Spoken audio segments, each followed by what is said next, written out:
Queridos, paz do Senhor Jesus a todos. Eu vou aproveitar que vocês estão em pé e vou ler o texto base da nossa pregação. Joel, capítulo 2.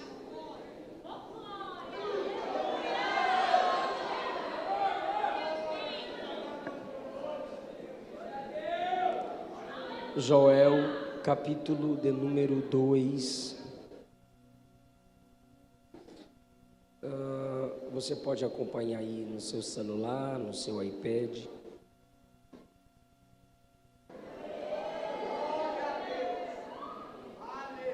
Eu acho que a iluminação agora ajudou para você acompanhar na sua Bíblia, nas folhas da sua Bíblia.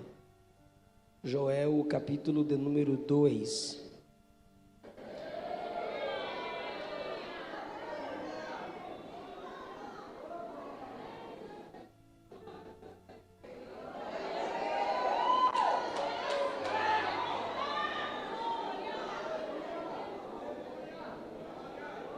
Eu posso ler, queridos? Seria interessante se você se esforçasse para encontrar o texto. Joel 2, eu quero ler 2 versículos. Eu quero ler 2 versículos. O primeiro está no versículo 1. Versículo 1 diz: Tocai a trombeta em Sião, e clamai em alta voz no monte da minha santidade. Perturbem-se todos os moradores da terra, porque o dia do Senhor vem, Ele está perto. O versículo 15: Tocai a trombeta em Sião, santificai um jejum, proclamai um dia de proibição. Dependendo da sua tradução, um dia de solenidade. Podeis assentar, por favor.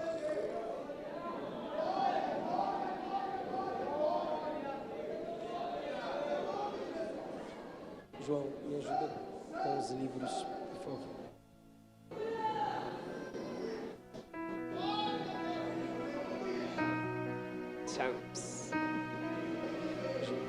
Queridos, eu tenho alguns livros da minha autoria que estarão disponíveis depois da pregação. Eu tenho um tema: o cristão, o namoro e o solteirismo. Um outro tema: a cruz de Cristo. Um outro tema: juventude e vocação, vocação e juventude. E também tenho avivados pelo Espírito Santo. Estarão disponíveis depois da pregação. João, mais uma vez, me ajuda. Eu estou aqui na companhia do João Medeiros, um amigo que Deus me deu aqui em São Paulo, na companhia da fotógrafa Penélope, seu marido, o Andrew. E minha gratidão a Deus pela vida do Rony Champs. Meu, muito obrigado. A sua família, a toda a equipe, os meninos aí grandão, né? Parece segurança mesmo, de verdade. Muito obrigado pelo cuidado, pelo carinho, que o Espírito Santo os conduza com muita graça e sabedoria. Essa vigília tem impactado vidas e já começou a impactar a minha vida pela presença de pessoas sedentas por Deus. Eu tenho uma palavra de Deus para vocês e quero compartilhá-la ao seu coração com muita alegria. Nós lemos no capítulo... Tem como colocar um pouquinho de agudo para mim? Eu não sei onde é que está o sonoplasta. Eu acho que é daqueles que fica com playback. O cara já resolveu. Só Isso, por favor. Quanto mais claro a minha voz puder ficar, eu agradeço. O livro do profeta Joel é considerado um livro de um dos profetas menores. Nós temos essa coleção de livros na Bíblia, Profeta Menor, não por causa da sua relevância, mas por causa do tamanho do seu conteúdo. Os profetas intitulados profetas menores, se deu a eles esse título, porque a mensagem deles eram mensagens mais emergentes. Era a urgência de Deus pela mudança do seu povo. Não é uma narrativa para que você entenda uma história, começo, meio e fim. Não é um gênero literário como as cartas paulinas doutrinárias, onde você se esforça muito para se fazer uma exegese, uma interpretação correta, pois tem todo um contexto cultural, um contexto imediato e pós-texto. Os profetas menores, eles vêm com a mensagem emergente, uma mensagem que quando você começa lendo, você já sabe que ele está apontando um problema e rapidamente ele apresenta a solução. O profeta menor, ele pouco argumenta, ele simplesmente diz: você está errando nisso, se você não se arrepender você morre, se fosse hoje você vai para o inferno. No tempo deles eles diziam: o juízo de Deus está chegando, se arrependa e viva, não se arrependa e morra. Era uma mensagem bem direta. Os profetas menores não teriam tanto espaço diante de certas pessoas nos nossos dias. Os profetas menores não ofereciam tantas reflexões através de suas mensagens. Era uma mensagem direta, exigindo um arrependimento rápido. Joel tem uma linguagem chamada de poética e lírico-dramático. Por quê? Porque ele usa o máximo de imagens para amedrontar os ouvintes. E por que ele usa imagens fortes, impactantes para amedrontar os ouvintes? Porque a mensagem é emergente. Ele não tem muita paciência de ficar explicando um monte de coisa. Ele chega, usa a profecia que Deus lhe deu com dramaticidade, para que quem estivesse desligado acordasse. Por isso, há dois problemas no capítulo 1 de Joel, que eu acredito que força o profeta a ter essa atitude de pregar de modo dramático. Primeiro, ele diz que os servos de Deus estavam andando embriagados, estavam tomando todas, iam para o culto cambaleando e estavam inconscientes do que estavam fazendo. Entravam no culto embriagados, saíam do culto embriagados, ou seja, perdiam a sobriedade, se submetiam a vícios por causa da liberdade pregada pelos falsos profetas, se tornavam escravos de seus próprios vícios. Como esses homens estavam embriagados, são por ele, no versículo 5 do capítulo 1, chamados de ébrios. Joel precisa usar uma imagem dramática para trazer esse povo de volta. Segundo problema, a ausência de culto. Por causa dos adoradores que não andavam em sobriedade, que se entregavam aos vícios, confiando na graça, igual no nosso tempo, a hipergraça, um evangelho hiper fraco, pregado por pregadores hiper fracos, gerando crentes mais fracos ainda do que os pregadores do evangelho que eles pregam. Esse povo não tinha firmeza, a família estava sendo destruída, o ministério estava sofrendo. Diz o versículo de número 5: despertem ébrios, chorem. Agora ele diz no versículo 9: foi cortada a oferta e a libação, os sacerdotes, servos do Senhor, estão entristecidos, não há mais culto. Versículo 16: porventura o mantimento também não está cortado de diante dos nossos olhos?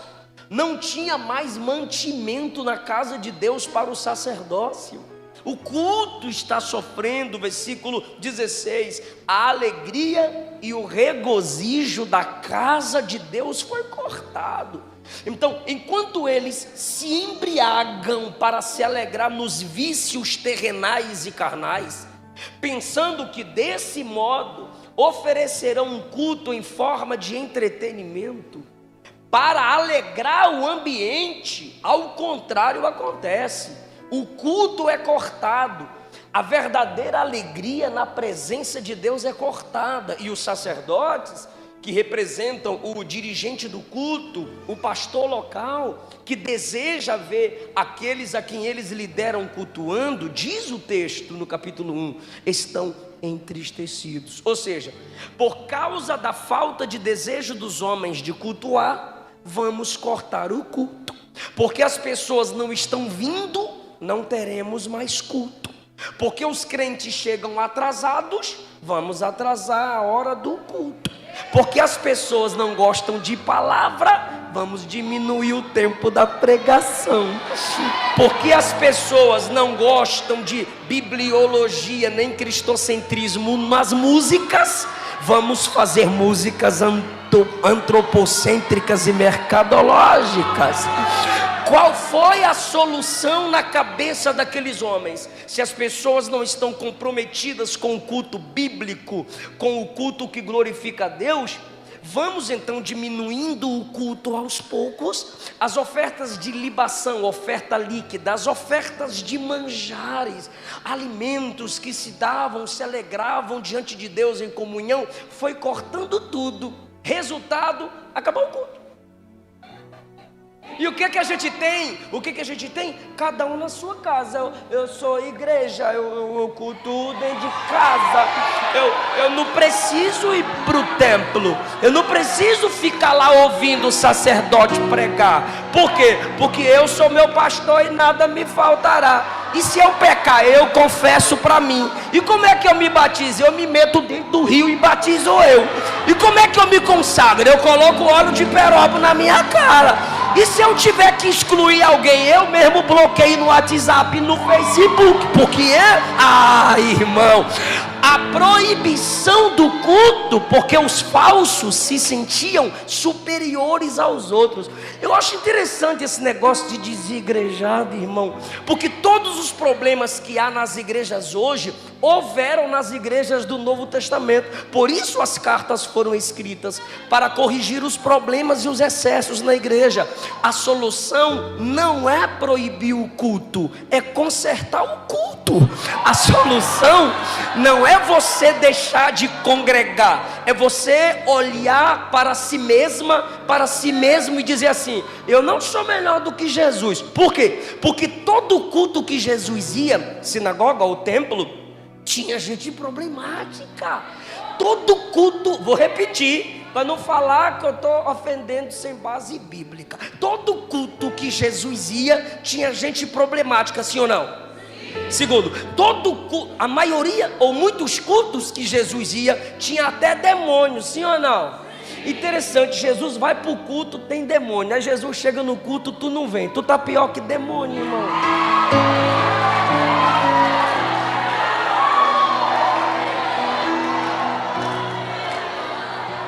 Será você melhor do que todos aqueles que têm problema na igreja? Não.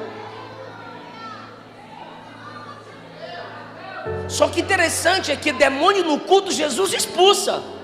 E o crente fraco no culto? Jesus renova. E o crente caído no culto? Jesus levanta. E o crente que está querendo desviar do culto? Jesus segura na mão dele. Vem para o culto, irmão.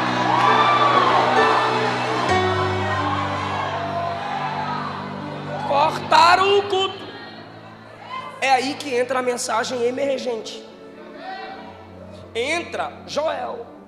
E Deus diz a Joel algo interessante: toque a trombeta. Se Joel é pentecostal, porque os pentecostais eles são agoniados. Tocai a trombeta. Aí Joel diz: estou indo lá no mundo tocar a trombeta, mandar essa cambada se converter, Jeová. Deus diz: não, é para tocar a trombeta em Sião. mas tocar a trombeta é para quem está dormindo. Por isso mesmo, eu não tenho compromisso com ímpio. Ímpio não tem que ser avivado. Ímpio tem que ser salvo, se arrepender. E crente tem que ser avivado. Crente tem que ser despertado. A trombeta é para tocar em Sião.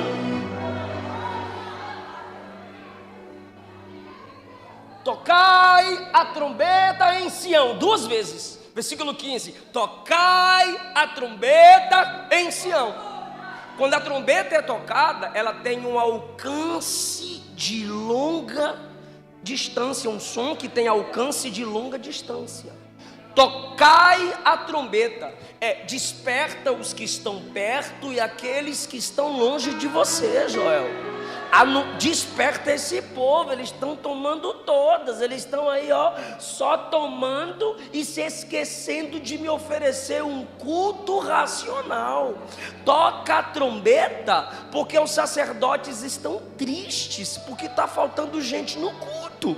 Cada um está levando o estilo de vida que quer, fora da comunhão. Toca a trombeta em Sião, porque eu tenho um despertamento para esse povo. Então Joel vai chamar sua mensagem de trombeta tocada. E se toca a trombeta para o despertamento de um exército. Mas que exército? Tanto o povo de Deus, quanto a chegada do juízo de Deus. Presta bem atenção nisso. Como o povo está dormindo espiritualmente, e Deus quer despertá-los, Deus quer incomodá-los, se tem uma coisa, eu ouso dizer, que Deus é especialista, em nos incomodar. É sério. No dia que tu estiver relaxado, ai, Deus me ama, Ele diz assim, eu vou provar que eu te amo. Como? Espinho. Prova. É sério, eu não estou inventando. Deus sabe incomodar a gente. A igreja foi formada para incomodar o mundo.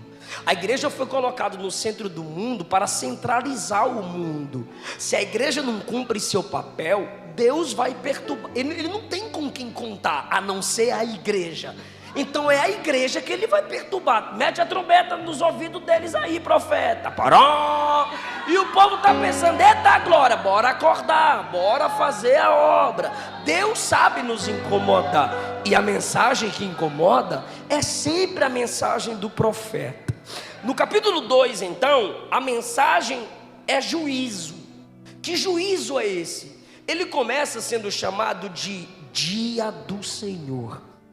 O dia do Senhor os dias, chamado Dia do Senhor no Antigo Testamento, são prenúncios do juízo final. Mas toda vez que você lê no Antigo Testamento sobre o dia do Senhor, é um dia de acerto de contas. Só que a palavra dia não é simplesmente um tempo de 24 horas, é um período que esse Senhor é dia do noivo, não, é dia do Jeová adorado, não, é dia do senhorio, é dia quando o Senhor reúne seus servos para julgar, examinar suas obras. Então é um período de disciplina, é um Senhor disciplinando seus servos. E o profeta, eu já disse, ele é dramático. Deus diz, toca a trombeta, clama em alta voz.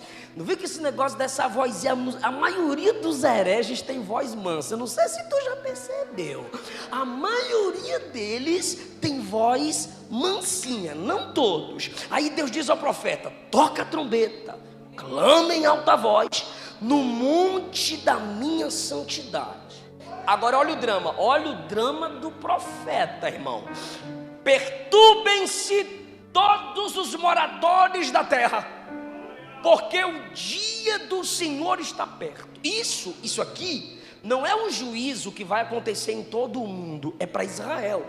Mas ele dramatiza, ele maximiza o juízo e diz, gente, o que Deus vai fazer com vocês vai abalar a terra inteira. Aí o cara que está meio bebo, como é que é, rapaz?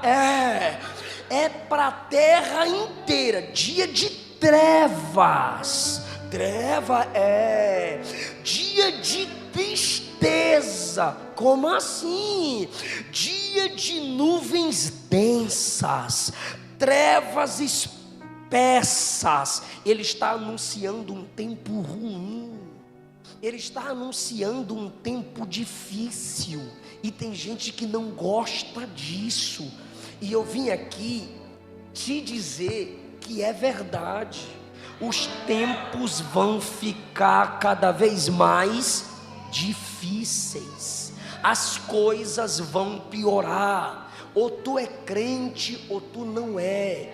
E se tu não é, eu fico de boa, porque a dificuldade que vem aí vai revelar se tu é ou não é. E aí eu não vou pedir que você prove nada. Quem é não prova, é discernido. É no tempo difícil que é provada a nossa fé. O profeta está anunciando um tempo ruim. E não foi só ele, permita-me mostrar. Mateus 24:12. Jesus, o amorzinho, o amor. Mateus 24:12, Jesus disse: a iniquidade vai se multiplicar, o amor de muitos vai se esfriar. Lucas 18:8, Jesus perguntou: porventura, quando o Filho do Homem vier, achará fé na terra? Atos 20:29, Paulo anunciou o seguinte para a igreja: quando eu partir, lobos cruéis que não pouparão o rebanho virão e se levantarão no meio de vocês, homens que falam coisas perversas para atraírem discípulos para si. Todo herege é um tipo de traficante que atrai seus viciados. 1 Timóteo capítulo 4 versículo 1, olha o que Paulo disse: o Espírito, quem diz? Diga o Espírito.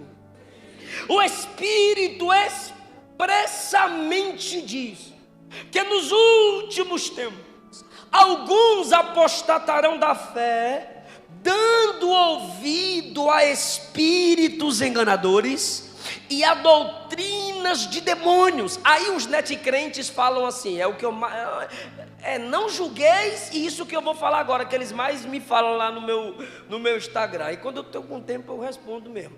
Aí eles vêm e falam assim: nossa luta não é contra a carne, pastor. Concordo. Aí Paulo está dizendo: tempos difíceis, onde os homens darão ouvido a espíritos enganadores e a doutrinas de demônio. Aí vem para o versículo 2, viu, netcrente? Pela hipocrisia de homens que falam mentiras. Quando é que os demônios falam? Na boca dos hipócritas mentirosos. Paulo ainda anunciou na 2 Timóteo capítulo 3: nos últimos dias virão tempos trabalhosos, porque haverão homens amantes de si mesmos, avarentos, presunçosos, e daí só piora. Irmã, a gente não tem como mais mentir para a igreja. Não podemos mais mentir para a nossa geração. As coisas vão se complicar. Nossos avós nos avisaram, os pastores pregaram, os profetas anunciaram, o próprio Jesus disse. O que Joel está fazendo? Anunciando a chegada de um inimigo contra o povo de Deus. E quais são as características desse inimigo? Capítulo 2, versículo 2: dia de trevas e de tristeza, qual desde o tempo antigo nunca houve um dia como esse, nem depois desse dia haverá pelos anos adiante, de geração em geração. Está vindo um inimigo contra o povo, e esse inimigo fala sobre ele no versículo 20: aquele que é do norte farei partir para longe. Daqui a pouco eu explico isso aqui. Quem é esse povo do norte? É o exército assírio que está vindo contra Israel. E o profeta diz: eles estão chegando, e quando esse inimigo chegar, vai gerar muita tristeza. Esse inimigo é destruidor. Versículo de número 3.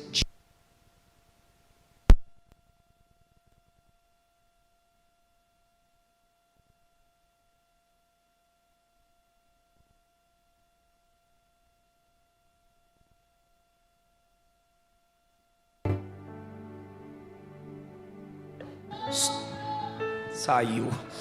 Diante dele um fogo consome, e atrás dele uma chama abrasa. Esse inimigo é o inimigo destruidor. Queridos, há um inimigo contra a igreja, há um inimigo contra os princípios de Deus, e esse inimigo, na sua frente tem fogo, e atrás uma chama que abrasa. O inimigo da igreja, um sistema que se organiza contra o povo de Deus, um sistema que se organiza contra as famílias de Deus. Onde chega, encontra tudo organizado. Olha só, versículo 3: diante dele há um jardim como o Éden, atrás dele um desolado deserto. Ou seja, onde esse inimigo do juízo de Deus chega, está tudo lindo como o jardim do Éden, mas depois que ele passa, um deserto desolado. Sim, onde a igreja, no tempo que a igreja dorme, num tempo que a igreja não exerce seu chamado eclesiástico, num tempo em que nós, como crentes, não nos despertamos para o verdadeiro evangelho, Deus permite que o inimigo venha, e ele venha com destruição. Não adianta fingir. Há famílias destruídas, há ministérios destruídos, há profetas com mensagens destruídas no sentido de perder a centralidade bíblica, a capacidade de construção. Segundo lugar, esse inimigo é veloz. Versículo 4: correrão como cavaleiros. Rápido, é rápido. Sem perceber, já estamos vendo o domínio da ideologia de gênero nas escolas, porque por muito tempo os pais deram ao colégio a obrigação da educação aos seus filhos, e a casa, o lar, auxiliar os filhos, mas está errado. Desde Deuteronômio capítulo 6, Salmo 127 e 128, Jesus com as crianças, segunda carta de Paulo a Timóteo capítulo 1, a gente percebe que a missão da educação é do lar e não da escola. A missão é do pai e da mãe, e não da rede esgoto de televisão pelos seus desenhos. Foi rápido. A ideologia de gênero já entrou nas escolas, a ideologia de gênero já domina as músicas, a ideologia de gênero já domina a arte, a ideologia de gênero já domina os filmes, toda a base de entretenimento. E você pergunta: como que chegamos nesse nível? Você olha na rua, está difícil perceber a identidade real das pessoas. Elas acreditam numa própria mentira construída por elas mesmas, e você tem que ser um mentiroso, porque você também tem que acreditar na mentira que ela acredita. Aí você pergunta: onde erramos? O que aconteceu? Rápido demais. O inimigo é veloz, enquanto a igreja se atrasa. O inimigo é veloz, enquanto a igreja não abre os olhos. Pregadores que foram brincando com a graça, cantores que foram brincando com a graça. Aí de repente você diz: como que esse menino mudou de vez assim? assim? Como que do nada esse cara ficou assim? Ninguém cai de vez. Não foi do nada. A questão é que quando Deus permite o inimigo chegar, aí sim a queda é rápida. Por quê? Porque não quiseram dar ouvido ao soar da trombeta dos profetas. Os inimigos são velozes, eles vêm com rapidez, eles vêm com barulho. Versículo 4: o seu parecer é como o estralar dos passos e da velocidade de cavalos. Versículo 5: estrondo de carros sobre os cumes dos montes. Estrondo é barulho. Versículo 5 ainda: ruído é barulho da chama de fogo que consome. É um povo poderoso. Esse exército é um povo poderoso e barulhento. O inimigo da igreja é barulhento. O sistema que se opõe à igreja faz barulho. Eu não entendo. Tem crente que se incomoda com quem glorifica a Deus com fervor.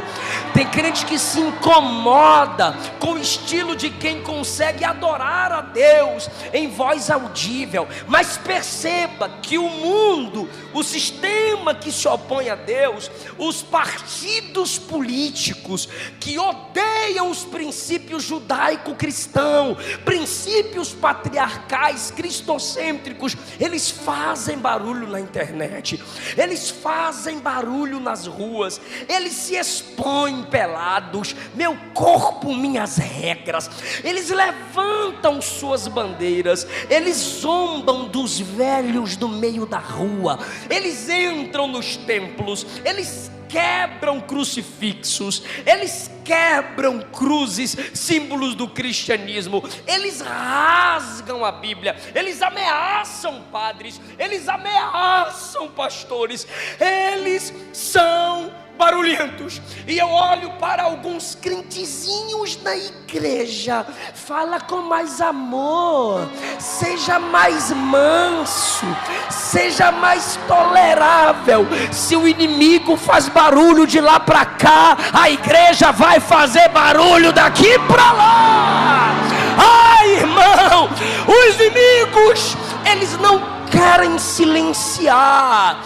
E o grito dos maus, politicamente falando, não pode silenciar ou diminuir o brado dos bons, no sentido de princípios. Eles são barulhentos, eles são assustadores.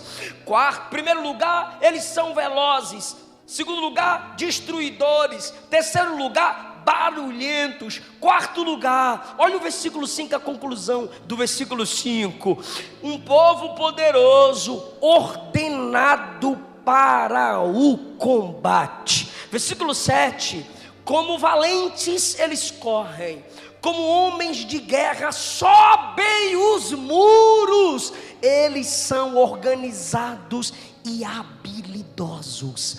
Eles estão dominando os portais do país, eles estão dominando os acessos, eles estão dominando as fontes de inteligência, de tecnologia, de riqueza, de educação. Por quê? Porque ao invés de nos prepararmos, passamos muito tempo dando essas coisas para Satanás. A televisão deram para o capeta, a política deram para o Satanás. Já teve um tempo em que se era proibido instrumentos musicais na igreja, fomos entregando ao inferno, e o sistema mundano, demoníaco foi dominando, e hoje eles são organizados. Olha a organização do versículo 7: cada um vai no seu caminho, ninguém se desvia da sua fileira. Além de organizados, eles são focados. Não sei se você já ouviu, nosso compromisso, dizem eles, é destruir a família tradicional. Não sei se você já leu, e não foi apenas um que disse isso. Tem que atualizar a Bíblia, tem que tirar textos da Bíblia que entristecem os homens. Não vai conseguir. Vocês entristecem a Deus todo dia. Por que que um versículozinho não pode entristecer vocês? Por que isso? É porque eles têm um foco: destruir princípio familiar, destruir a base da família. Agora o foco é destruir as crianças, confundir a mente das crianças. Acorda, igreja, desperta, igreja, tocai a trombeta em Sião. Eles estão focados, não podemos perder a vigilância. Não acabe o culto depois da mensagem, tenha uma vida cultica, presta atenção, em nome de Jesus, pelo amor de Deus, por favor, por gentileza.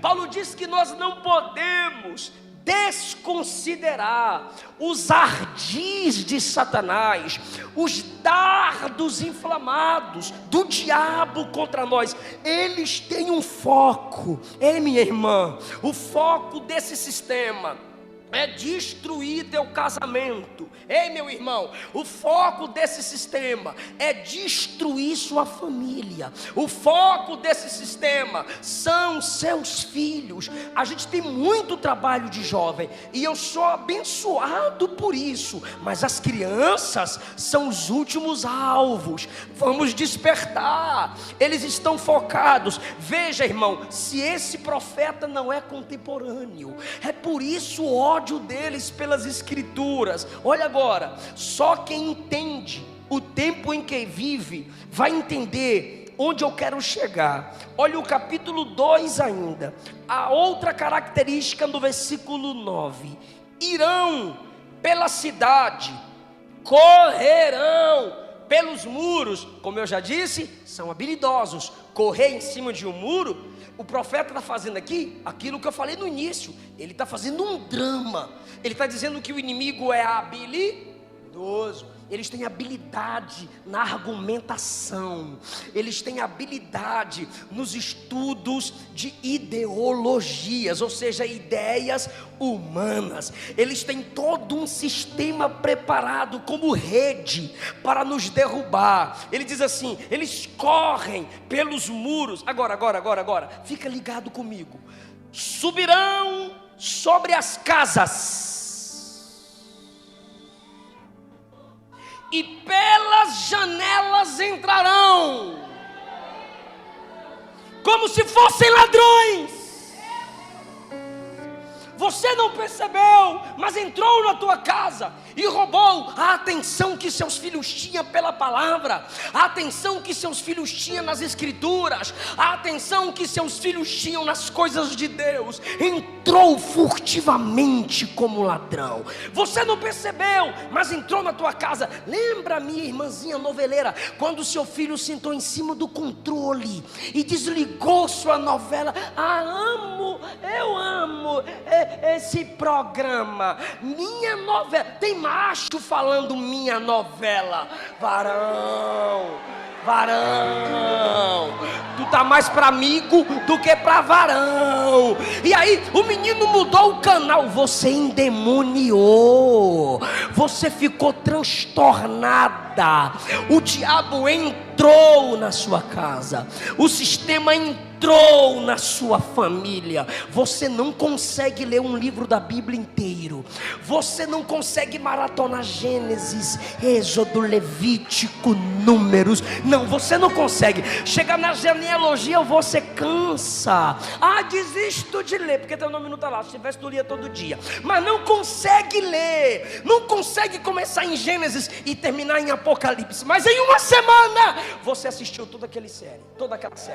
Em uma semana você matou todo aquele seriado. Porque, irmão, o inimigo entrou e você não percebeu e roubou a atenção que era de Deus. Você já está confusa em seus sentimentos. Você já está confuso em seus sentimentos. Seu psicológico abalou. Os hinos de crente não servem mais. A palavra pregada não serve mais. Os amigos da igreja não servem mais. Porque o inimigo entrou e foi dentro de sua casa. O que eram filhos da rua, o que eram filhos do quintal, agora são filhos escravos do quarto. Ai da mãe se bater na porta, ai do pai se bater na porta. Ele tem que terminar o joguinho dele. Ele tem que terminar de riscar a sobrancelha. Ela tem que acabar de fazer o corte masculino nela. Ai de quem entra por aquela porta furtivamente. O diabo entrou na família. Tem pai que ainda não sabe, mas tem gente mandando dinheiro pelo WhatsApp de seus filhos e fala bem assim, ó: manda uma foto do seu pé que eu mando R$10 para você. E a menina manda foto do pé, ganhei 10. Aí no outro dia o miserável manda outra mensagem: manda a foto do seu joelho que eu te mando R$20. E o pai não viu, porque como ladrão entrou pela janela e manda uma foto do joelho, R$20. No outro dia o desgraçado manda outra, manda uma foto de suas pernas. E assim, enquanto a foto sobe, o dinheiro também sobe. E depois você vai se perguntar: onde eu estava? Onde eu errei? É juízo de Deus. Cada nação tem um inimigo vencedor que merece. A Europa ficou muito tempo no racionalismo. A Europa ficou muito tempo na razão. E eu dou graças a Deus pela reforma protestante. Ai de nós se não fosse a reforma protestante. Mas a base foi intelectual. E continuaram só na base intelectual. E os dons, e o avivamento, e o fogo, e o fervor. Não, vamos continuar na base intelectual. Aí surge o iluminismo. Daqui a pouco, tudo que não for comprovado cientificamente não é verdade. Tudo que não puder ser analisado dentro de um laboratório não é verdade. Aí começou a negar a Bíblia. A Bíblia não é palavra, a Bíblia contém a palavra. E os milagres? Os milagres não aconteceram não, foram só ilustração. Enquanto os sensacionistas negam milagres hoje, iluministas e liberais negam os milagres lá. A diferença é só uma questão de tempo. É só uma ilustração do que Jesus faz. O cego viu? Não, o cego não viu. Isso aqui só quer dizer que Deus abre os olhos do homem que está nas trevas. O morto ressuscitou? Não. Isso é uma ilustração para dizer que Deus tira o homem da morte espiritual. Olha o que fizeram com a Bíblia. Irmão, a Europa teve o ateísmo como inimigo, porque quiseram raciocinar tudo, colocar tudo na base da razão. Mas graças a Deus, sempre tinha alguém orando, e Deus foi levantando avivalistas, Deus foi levantando os continuistas, que diziam: os dons existem, Deus ainda fala, Deus ainda mostra. E surgiu o pentecostalismo. Jesus salva, Jesus cura, Jesus batiza com o Espírito Santo, e brevemente Jesus voltará. Só que aí, quem dá glória a Deus pelo pentecostalismo? Oh, glória a Deus! A gente aqui é pentecostal. Só que aí, irmão, enquanto a Europa ficou na questão racional, intelectual, onde surgiu o iluminismo, depois do pentecostalismo, a gente começou a experiência. Que bom, aí deu uma equilibrada. Só que de repente, a gente não está mais abrindo a Bíblia. É só mandar o profeta abrir a boca. Abre a boca, profeta. Aí o profeta abre a boca e não abre a Bíblia. Dá glória, irmão. Aí o irmão dá glória, e a glória de Deus não se manifesta, porque a gente confunde glória de de Deus com glória do irmão. Se o irmão não der glória, o culto está frio. Se o irmão não pular, o irmão está seco. Seco na Bíblia não é quem não pula, seco na Bíblia é quem não chora, é quem não se arrepende. Então a gente acostumou com aqueles sentimentos, sabe? Tem que ripiar. Se não ripiar, Deus não estava no culto. E aí nos tornamos gigantes nas experiências e pigmeu na palavra.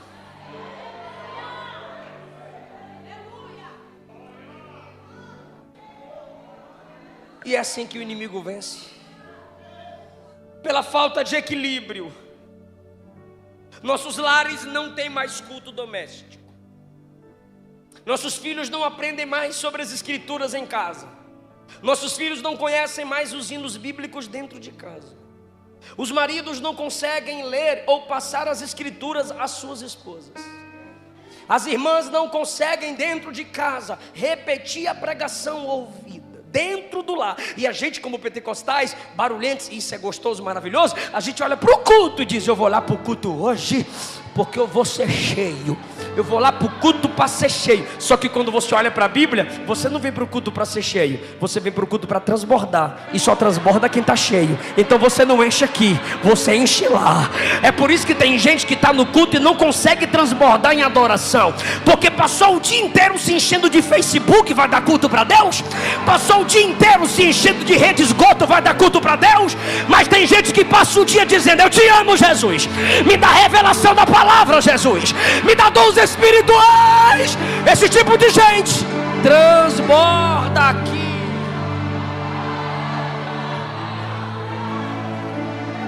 Eu já estou adiantando a solução. É porque eu não sou tão dramático igual o Joel. O Joel é muito dramático. Olha o que ele diz: eles entram pelas janelas e eles roubam como ladrões. E o povo está se olhando para Joel. É mesmo? Olha o que ele diz no versículo 10: diante dele, desse inimigo, toda a terra vai tremer, céu vai se abalar, sol e lua vai se escurecer, a estrela vai perder o brilho. Se você está debaixo dos pés de um inimigo armado, com o machado na tua cara, não tem brilho de sol nem de estrela para tu não, irmão. Joel está certo. É a dramatização da mensagem. Mas olha o que ele diz no versículo 11. Fica comigo, eu não vou alongar mais não. E o Senhor levanta a sua voz diante do seu exército. Vou ler de novo. O Senhor levanta a sua voz diante do seu exército. Quem está levantando a voz? Responde, quem está levantando a voz?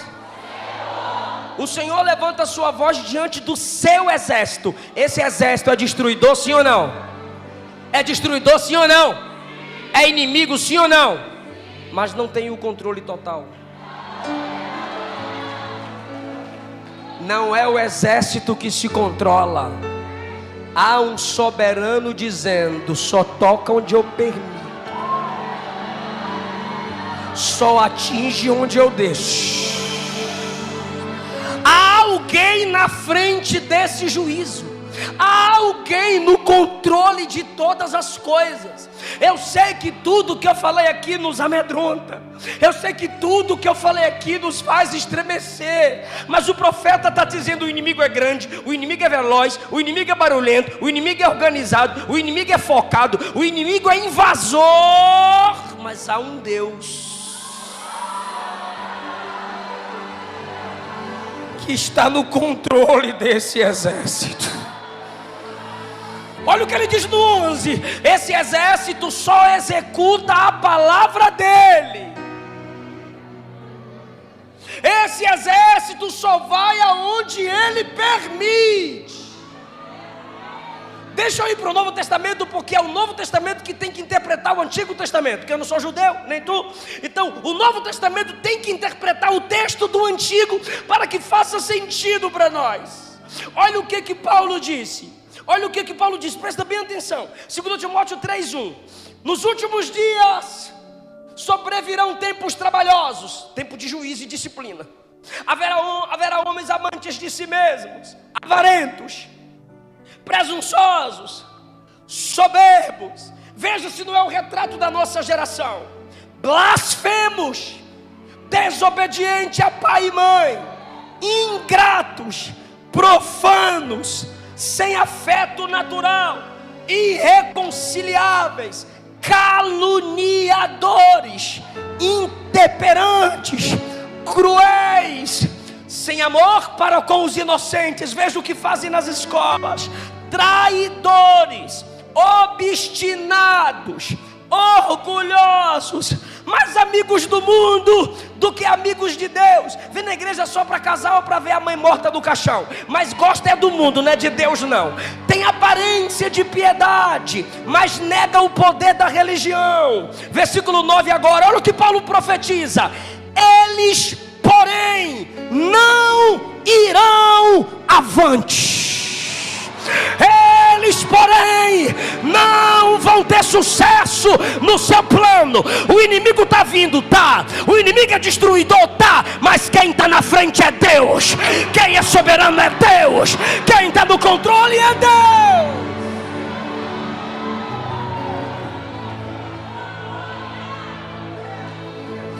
Pelo amor de Deus, por favor, é só um drama. Bora imitar Joel. Você é o povo e eu sou Joel. Pergunta assim: profeta, para que esse drama todo?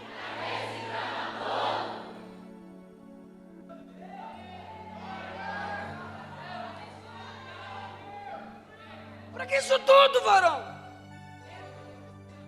Para que pregar desse jeito? Para que gritar desse jeito? Para que essa bateria? Para que esse fundo musical? Se o profeta falar, é para minha performance, aí tu faz, Se o profeta falar, é para eu mostrar que sou melhor, aí tu diz, cala a boca, velho. Mas não, ele faz esse drama todo até o versículo 11. Tu vai dar glória? Ele faz o drama todo até o versículo 11, só para chegar no 12. E o que tem o 12?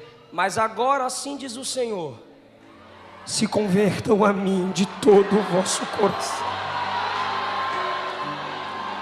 Para que isso tudo, profeta? É para ver se alguém desperta, é para ver se alguém entende, é para ver se alguém desperta para o fato de que Deus não permite o juízo para matar, Deus não permite o juízo para destruir, Deus só quer você de volta. Deus te quer de volta agora. Me ajude, diga agora.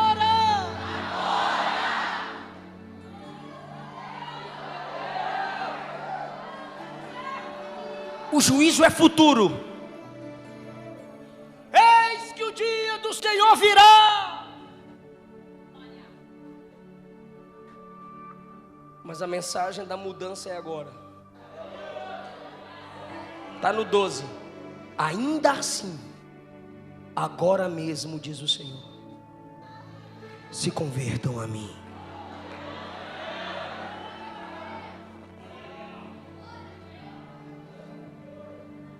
Irmão, é o ofendido. Você que tem dificuldade de perdoar, ainda diz que é cheio de Deus e cheia de Deus, né? Então tá bom. É Deus o ofendido chamando os ofensores. Volta para mim. É o ofendido dando a solução ao ofensor. Sabe quando você reclama da pessoa? Você é isso, você faz aquilo, que culpa? Você faz isso, que culpa? Não tem negócio de culpa, e você faz aquilo. Você acusa o erro, mas não apresenta uma solução.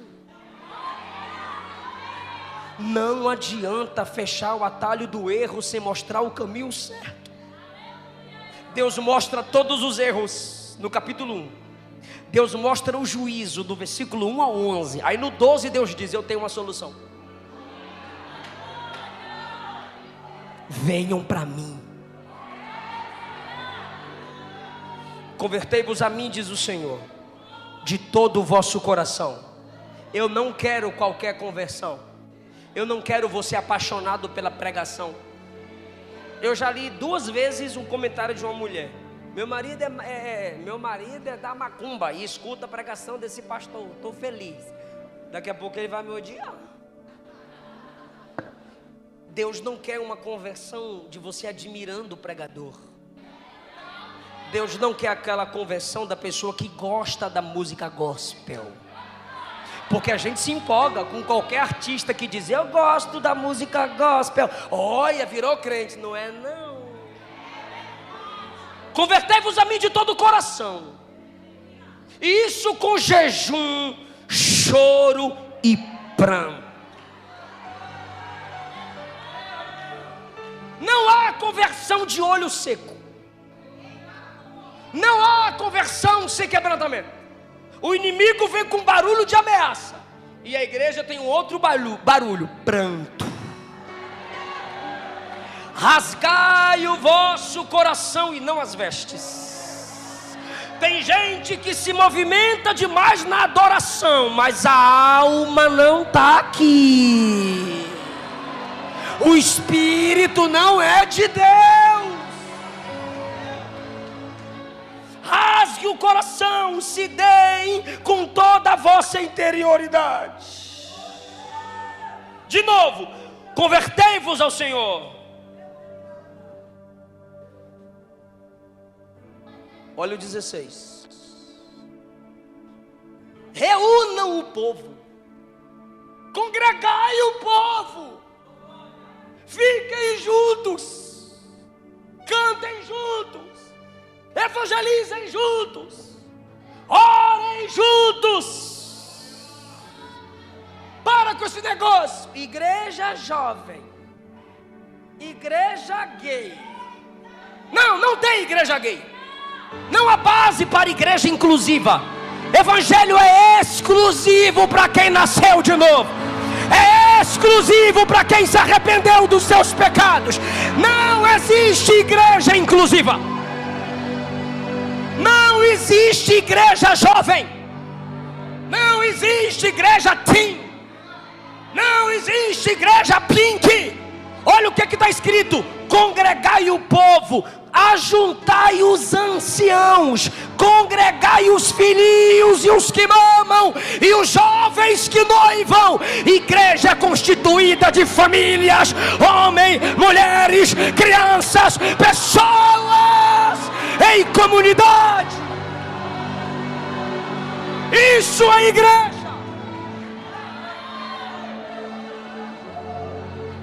Chamem os anciãos. Respeite quem já viveu o seu futuro. Cala a boca quando eles falarem. Fique em pé quando chegarem diante de você. Chame os anciãos. Por quê? Porque até eles têm que se converter. Não é porque é velho que é santo. Não é porque é ancião que é perfeito. Velhos, se arrependam dos seus pecados. Chorem pelo vosso passado miserável. Se arrependam de sua ira. Se arrependam de suas calúnias. Se arrependam de suas fofocas. Chamem os anciãos. Chamem os filhinhos. Chama seus filhos. Evangelize seus meninos. A partir dos 5, 6, 7 anos de idade. Eu comecei a evangelizar o meu com 2. Já tem 3,5. Já sabe falar Pai, Filho e Espírito Santo. Sabe alguns versículos. Tem dia que quer desviar e vai para trás de volta. Irmão, evangelize seus filhinhos. Fale que ele tem que... Filho, sabe por que você desobedeceu? Por que, mamãe? Porque você é pecador, miserável, caído, pobre, cego e nu. Que é isso, mamãe? Você precisa de Jesus. Filho de crente não é neto de Deus. Ah, pastor, mas nasceu na igreja. O diabo nasceu no céu. Isaac era filho da promessa, nasceu pecador. Sansão era filho da promessa, nasceu pecador. Samuel era filho da promessa, nasceu pecador. Só um nasceu santo. Só um nasceu perfeito. O nome dele é Jesus. Jesus. Deixai vir a mim os pequeninos. Levante a mão que eu sinto a autoridade de Deus. Levante a mão. Programa de Xuxa Meneghel não vai destruir nossos filhos. Rede esgoto de televisão não vai destruir as crianças. Ideologia de gênero não vai escravizar seus filhos. O sangue de Jesus tem poder sobre a sua casa. Não, não e não. Reúna os anciãos, reúna seus filhos. O inimigo está vindo.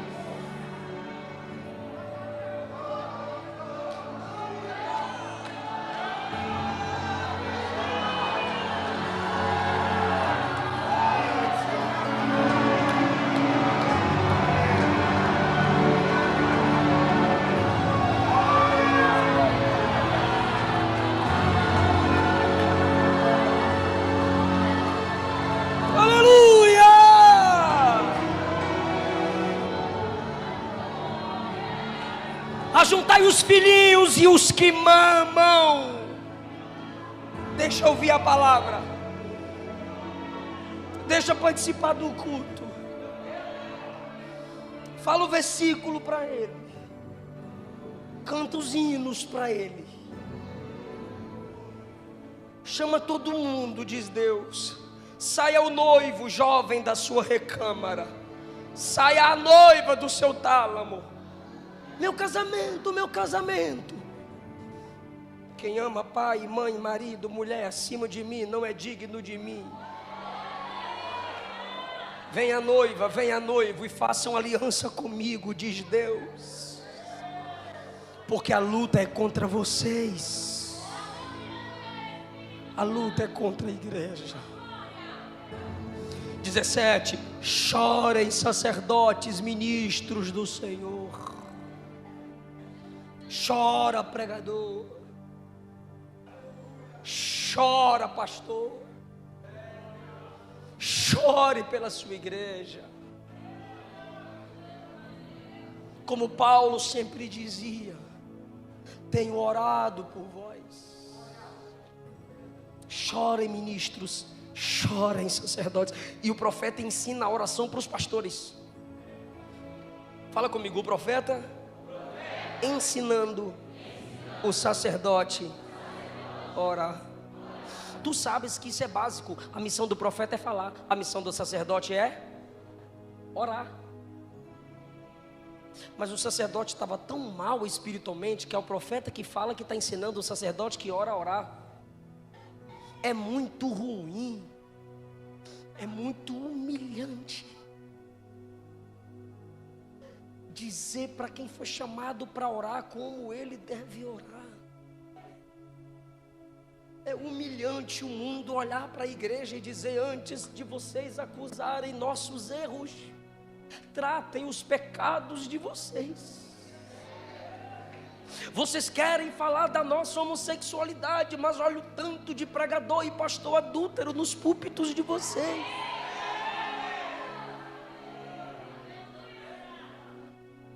O pecado do adúltero não é menor do que o pecado do homossexual. Vão ambos para o inferno. Você chama o político lá de ladrão, mas você mente, você rouba a verdade, você é ladrão. Você desonra seus pais, você rouba a honra, você é ladrão.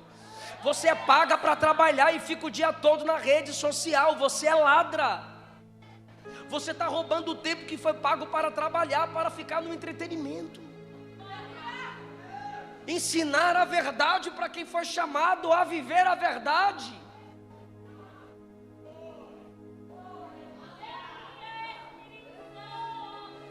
Pergunta para mim, profeta?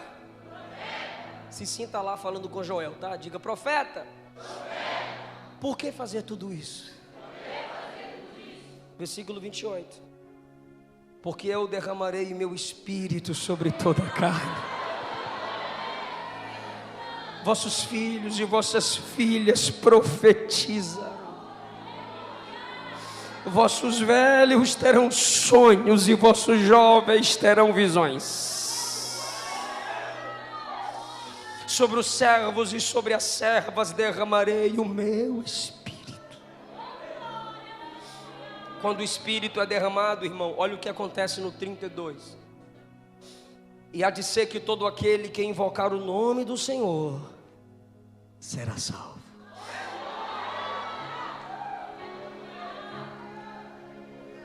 Quando o Espírito enche a igreja, tem salvação de almas. A última parte do versículo 32 diz: assim, haverá salvação e livramento, como o Senhor tem dito, e nos restantes que o Senhor chamar. A mensagem do profeta é a seguinte: Deus está salvando vocês agora do inimigo que vem. Está aí no versículo 20. O inimigo do norte não vai chegar até vocês. Então, o inimigo veloz, o inimigo feroz, o inimigo ladrão, quando a igreja se volta para Deus, está no versículo 20, o inimigo não vem. Eu encerro agora, é sério, fica comigo. Quando a igreja se volta para Deus, aí chega no versículo 20, Deus diz assim: o inimigo não vai entrar, o inimigo não vai vencer, não vai destruir.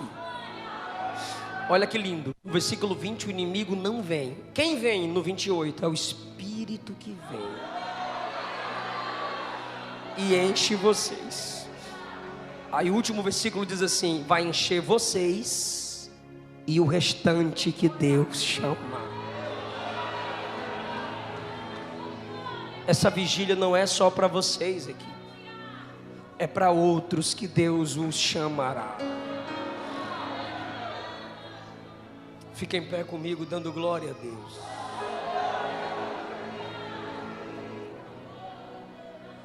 Deus nos perdoa.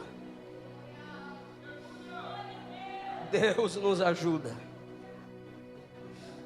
Espírito Santo, devolve as nossas lágrimas. Nos faz chorar por almas novamente. Nos faz ansiar a sua presença novamente. Nos faz desejar o teu Espírito novamente.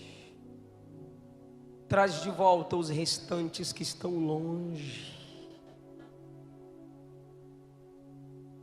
Quebranta-nos, Espírito Santo.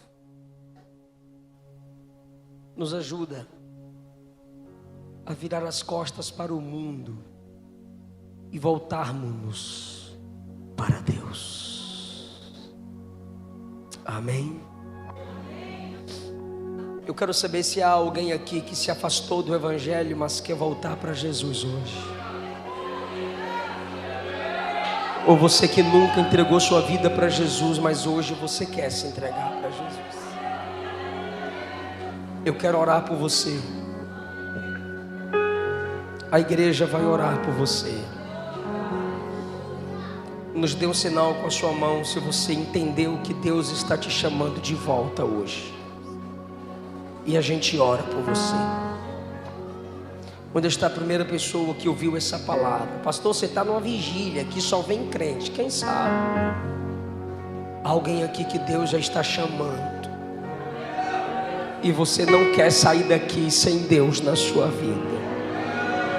Você quer voltar para Ele agora. Levanta a mão assim. Você quer se entregar para Ele agora. Levanta a mão. Onde tiver uma mão levantada, alguém vai te trazer aqui. Traz ela, traz ela. Traz ela.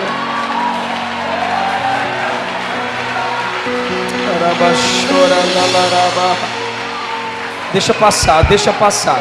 Traz ela, acompanha. Isso, acompanha. Cadê as irmãs?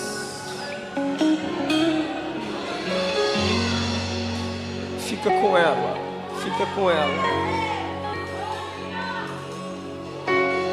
Estou te esperando, vem cá. Estou te esperando, vem. Se você levantar sua mão, alguém te conduz. Se você levantar a mão, alguém vem contigo. Mas você não vai perder sua alma para o inferno.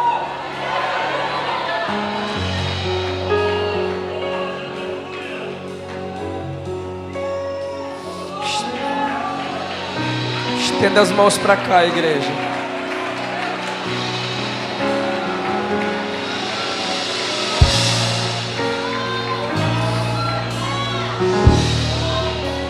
Estende as mãos. Jesus, nós anulamos toda a força do inferno agora. Toda agonia na alma, toda destruição no coração, na mente, nos olhos e na saúde. Nós repreendemos toda a fúria do inferno agora.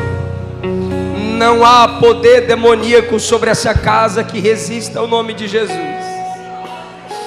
Não há autoridade do inferno que anule a manifestação da graça de Deus sobre nós. Pode orar, irmão, nós estamos em guerra. Pode orar que nós estamos em guerra. Pode orar que nós estamos em guerra. Em nome de Jesus. Em nome de Jesus. Há uma força espiritual sobre essa casa. Em nome de Jesus. A igreja ora porque o inimigo quer guerra. Em nome de Jesus. Em nome de Jesus. Haverá vida. Haverá paz. O sangue de Jesus está sobre essa casa.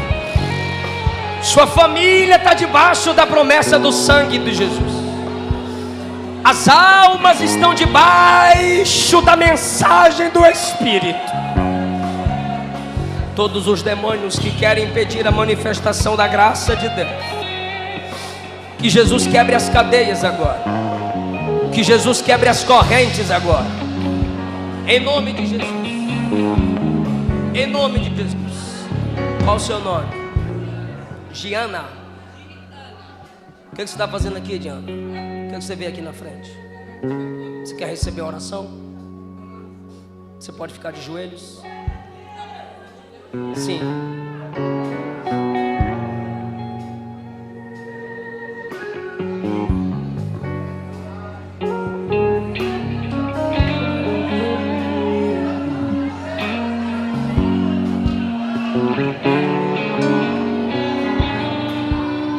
Se ajoelha, Diana.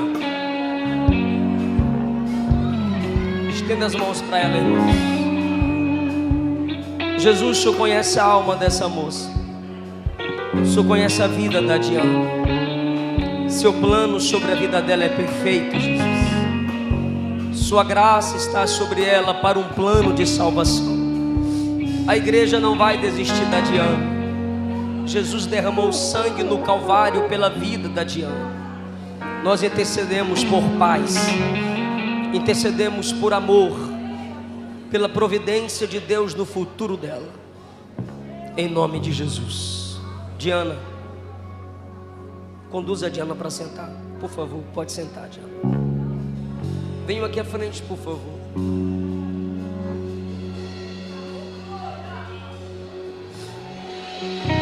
Consegue trazer ela para mim?